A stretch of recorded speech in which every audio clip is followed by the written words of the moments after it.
wonderful to see so many of you here, so many friends, so many familiar faces. And I can promise you, we've got a really exciting evening ahead of us. And I think we all need to just take a moment and just reflect on the year that has gone, because that's what we're going to be doing tonight. We're going to be celebrating everything that happened in the last year. This is the first proper ball that Supercar Driver have had. But would you please give a very warm welcome and a big round of applause to Praga's Managing Director, Mark Harrison, and of course, the Stig, Ben Collins. Oh, thank goodness for that. They are ready. I was worried I was going to have to do both parts of the conversation. Hi, guys. Oh, Ben, you came up there very sprightly. It is next to Concord. You've got to move fast. You've got to move fast, exactly. Ben, I'm going to come to you second. Mark, I've still got a whole bunch of questions. You all right? Getting yourself ready? Yep, perfect, thank you. They're easy questions, Right. First of all, obviously, people have been very familiar, certainly people in this room will have been very familiar with Praga over the last few years. We've seen you at many events. You and Adam have got a long relationship, as we've already heard, and you've got your race series that we know about. Why has Praga decided to build a car like this? Well, as you say, we've got a racing car called the R1. The company is old. It's 115 years old, and through those years has made everything that's got a motor in it: cars, tanks, trucks, you name it. More recently, a big player in the go-kart world. And then Jan Martinek, who I introduced earlier, the engineering director, moved to Praga a few years ago to take the R1 race car and just see if the company could make it road legal. And they did. So they made the road legal version of the race car, the R1R.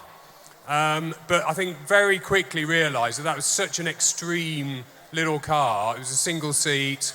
It did get road legal certification, but realized that probably there wasn't a market for such an extreme little car. But the feedback was a car that looks a little bit like it, that is full aero, full carbon, but is a full two-seater, has some luxury inside, has some practicality, all these sorts of things. There is a market for that. So really, it was a case of let's do it. I'm laughing at the practicality. Well, it does. I'll bore you. It's got two side pods with bespoke luggage in both, and places to fit your phone and a water bottle. But yeah, limited practicality, but enough to make it a sensible car to drive to the track and back with your gear in the side pods, a bit like the McLaren F1 practicality. Okay. Must have been difficult, though. I mean, where do you start building a car like this? Because I know it's not easy. We started a little bit, I guess, with the R1R and proving out the concept, but then a gentleman called Roman Grosjean, who I think everybody's aware of Roman, he's been a long-time friend of Praga, and he was disappointed to hear that we weren't going to make the R1R. So I think over a nice glass of red wine a few years ago, he said, well, I challenge you to do what you want to do exactly that. Make me a car that I will enjoy on track and on road that looks like that. So Roman sort of set the challenge down, which was a little bit of the catalyst to actually try and do it. This was filmed. That isn't Roman, but it's Ben. Ben, you talk us through. Or it's Josef Kral, our chief test driver. Okay. But that's filmed at Dunsfold. We were at the Dunsfold test track recently with Ben. Ben was just checking what sort of lap time he could do. Yes. So it was a good dry run, and I mean, I can honestly say it's the fastest car I've driven around the Top Gear track. Is it? Tell me, what is it like to drive? Can you compare it to anything? Can you give us a benchmark? Yeah, in terms of what they've set out to do, they've achieved it. I mean, and the great thing is they kept it secret for 5 years, so I didn't get to see or hear about it really. Just rumours until I was presented with this amazing machine. And it was the first time I've been to the Top Gear track since I left. So the last thing I drove around there was a Bugatti Veyron Super Sport with 1,200 horsepower. You know, and successively since 2010, that era, you know, cars have become heavier, you know, more powerful, all that kind of thing. And this is a total change of direction, and really going back to fundamentals and what sports cars, hypercars should be about, which is agility, nimble in your hand, and able to take a corner, you know, with the maximum control with the driver. So the Bohema, out of the box, you can see how much aero it has. It's covered in wings and are highly efficient. What it's able to do, though, by being so lightweight, less than a ton, is you can simultaneously attack the corner with the brakes and with the steering in a way that really only racing cars can do. And certainly everything that, you know, normal supercars at Dunsfold hadn't typically done. Okay, I think we've got the sound now.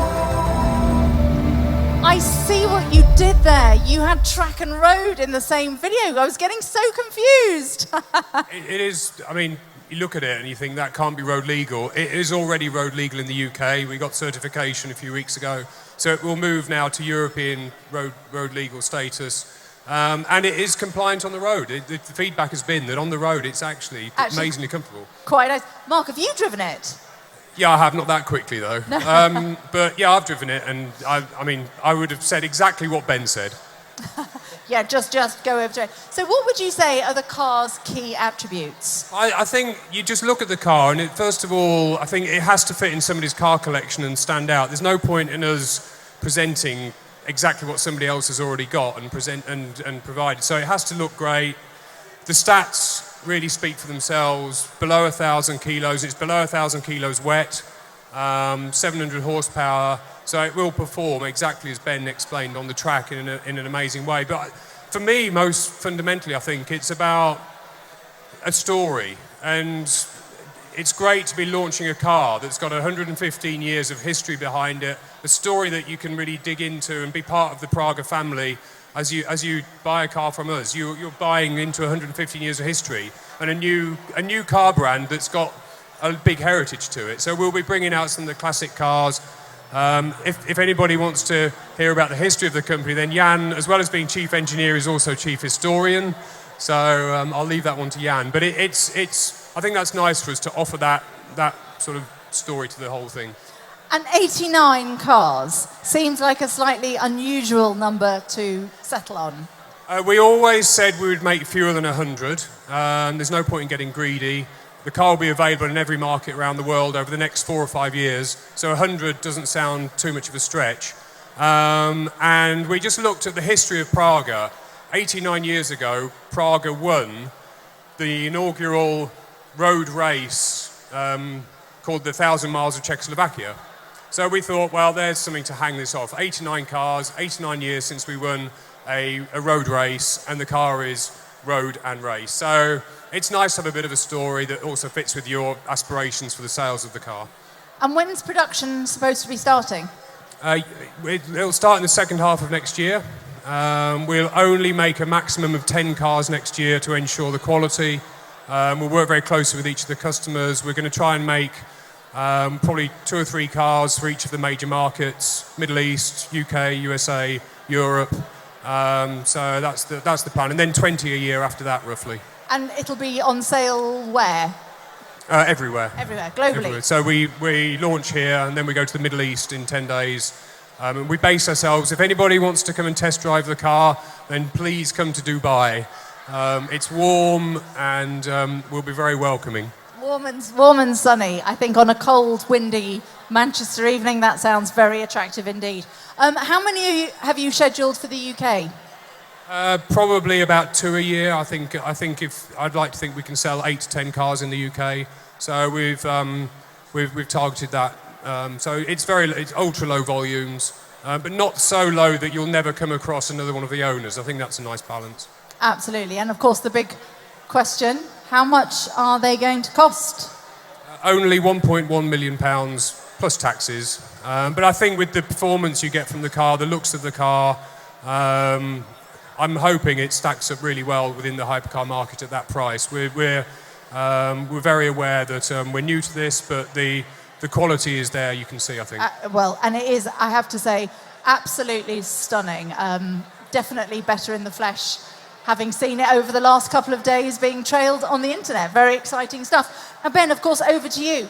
You drove the car. Tell me, did you get the lap record at Dunsfold? What happened? So this car that I drove is the test model. It's not finished yet. So we weren't there to set a time. So at the moment they're running at only 500 horsepower. The plan is they'll run at 700. We had old tyres and so on, but we were cruising around comfortably, not far away from the record. And I would say here and now that it will beat the record when we go back with the full horsepower, with a fresh set of tyres. It will take it. And currently, I think the Ferrari SF90 is the fastest. It's a very heavy. It's a fantastic car. It's very heavy. It's very powerful. But to fit all those motors in and everything else, that it adds weight all the time. Whereas this is the opposite. So where this will really dominate is in the handling. It's absolutely ballistic. It's such a visceral car to drive. It's very exciting. Puts a grin on your face. And the unique thing with it is that it's repeatable. So, normally these are road cars, and you have to do a lap or two and then cool the brakes, or the tires will melt. Because it's light, it doesn't take all that. The energy is not being absorbed constantly in the brakes. They don't overheat. So I was running sort of 10, 12, 15 laps consecutively. And then realizing it's not a racing car, it's a street legal car that you can still do that with, which does make it unique. And how special or unique in terms of its driving characteristics would you say the car is, given that it is, if you like, a much more, I'm trying to think of the way to term it. It isn't like, as you say, an SF90. It's not sort of full of multiple engines. It's not got a hybrid system. It's not got batteries. This is traditional. It takes some getting used to. So, firstly, I've been around that track a million times in loads of different cars, and you normally have to do the traditional stuff: brake in a straight line, release the brakes, turn left or right. This one you can combine both. So you can brake aggressively into the corner at ridiculous speeds, and the tyres will absorb the energy and carry you through. The high-speed cornering is phenomenal because the downforce is sort of off the charts, and a bit like watching Max going up the hill at Goodwood. The lightweight means that at the chicane, at Hammerhead, the car just flicks through it, and even if you make a mistake, you can still catch yourself and get through. The car is forgiving, and that's what agility is all about. When you're carrying huge amounts of weight, you don't have that flexibility. That's how it feels. I think it's something that, like Mark was saying, you drive it to the track, wring its neck, and take it home. And I don't know, it's ironical calling it efficient not too thirsty on fuel, but it is. The turbocharged engine. It's not. You're not emptying the tank every 3 laps. And so, how does it stand out compared to a race car? Then, would you say it's sort of comparable? It is, and you can bolt. I'm pretty sure I'm right. So you can put slicks on that and really have at it. The car is built to absorb that kind of load. We ran it with non-road legal tyres as well, just to see what that felt like. Particularly in the rain, and you feel like you're in a Le Mans prototype. So, yes, you do get that feeling, but you're not being deafened, and you have got the creature comforts. There's the cubby holes, the boxes, the storage, place to put your phone. As I found out, that's quite useful because I didn't listen to the advice from Jan. His favourite element is the cubby hole and the phone holder. And I, of course, with the G-force, my phone ended up in the footwell, so he was right. Learned the hard way. Ben, you spend a lot of time in America as well. Do you see this car being a hit over there? Well, 100%. California, I think there's a true stat that 1 in 7 supercars that are sold, globally, are sold in California. So this is exactly the sort of thing you will see. California is a very affluent part of the states. There's other areas too where this will work. So I do see it working. And I think someone like Jay Leno will probably love this sort of car. Whether he wants this in his collection, who knows? But it's very different, and it's radically different on the engineering side, which is not just looks, the way it handles, the way it performs. So I think people will really go after it, and it will suit the climate because it'll be able to run at the performance speeds regardless of how hot it gets. And what are you up to for the next few months? Well, I'm hoping I might get. Certainly we're off to the Middle East. I'm going out to Dubai to launch this car out there at a private collector's base, who's got a fantastic array of machines. This will fit right in. So a little tour there to sort of unveil it in that region. And then if I'm lucky, I might get to race at Praga next year again. I've loved it. I've been racing with these guys for the last year and a half. Got to know the Czech team really well. And they are a unique bunch as well. And that's why this design is so different, because they do think differently.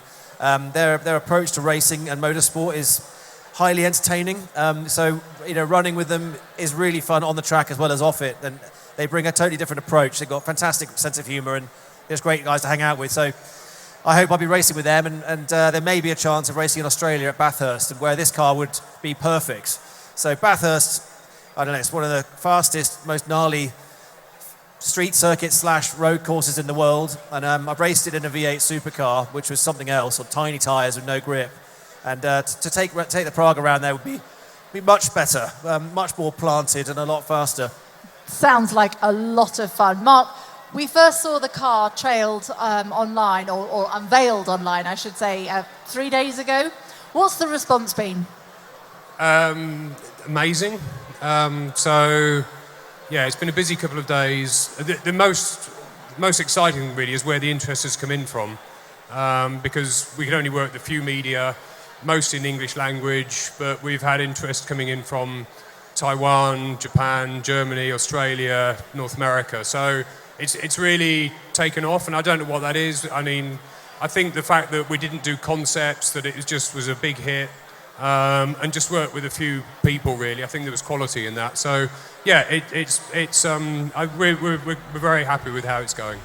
Brilliant stuff. Well, listen, guys, thank you so much for joining us up on stage. Thank you for joining us here at the Supercar Driver Winterball 2022. It's been absolutely wonderful chatting to you. Best of luck with everything that happens in 2023. Thank you very much. A round of applause, please, for Ben and Mark and everybody at Praga Cars. Guys, thank you so much. Have a great evening.